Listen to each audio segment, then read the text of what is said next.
Well, hello everyone. My name is Catherine and welcome to another one of my speed paints. If you're new here, hi, how are you? It's great to meet you. And if you're a returning viewer, hi, how are you? It's great to see you again.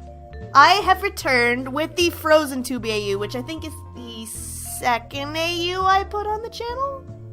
I'm not sure. I remember I sketched out character designs over Easter, and I went back to look at them, and oh man, did my style change so much.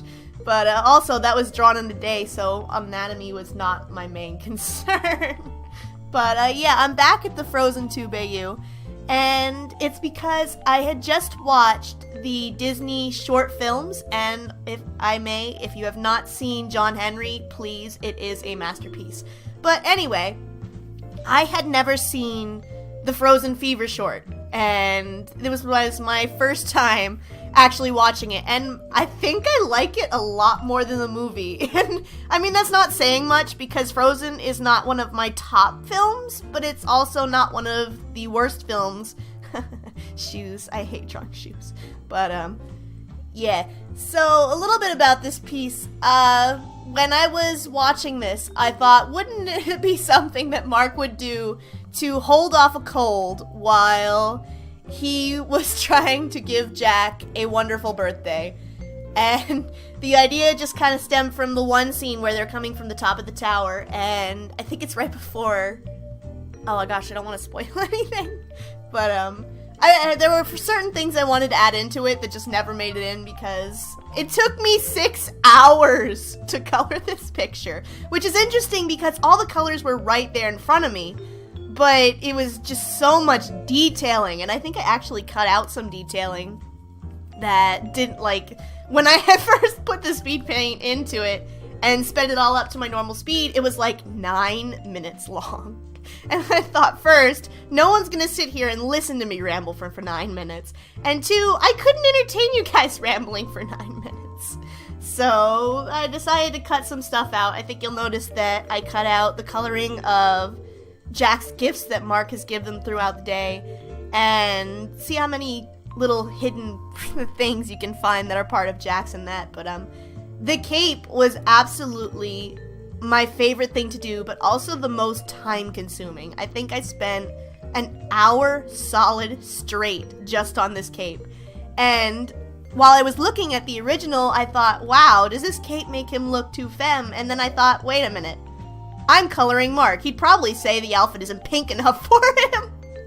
But yeah, this cape was absolutely amazingly fun to draw. I enjoyed every moment of it, just the color contrast, and lace is just one of my all-time favorites for some reason, and I don't even know why, because it's not detailed on the lace, it's just the different patterns in the cape and stuff like that. But I think I go back and fix that. I forgot his shirt, so that's why it looks so weird. But moving on to Jack, actually when I was coloring Jack's, I found his scheme to be quite, what's the word I'm looking for? It's not relevant, that's the word that popped in my head, but that's the one I'm thinking of. But it went well with the color scheme that I would expect Jack to wear, with just the yellows and the greens and the blues. And it's kind of what I put him in. And don't worry, I fixed this god-awful vest later on. But it was stuff that I could see Jack wearing, and it was nice to just sit back and pick out colors and have them actually see, well, I could actually see them wear them.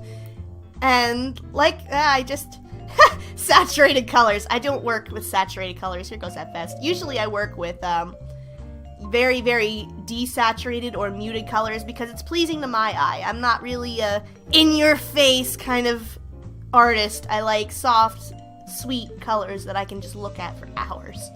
But Jack's pants were probably also a lot of fun to do because I think I just sat down and did the sunflower in just one sitting because I was like, no, I spent an hour on Mark's cape, not gonna do it with your pants.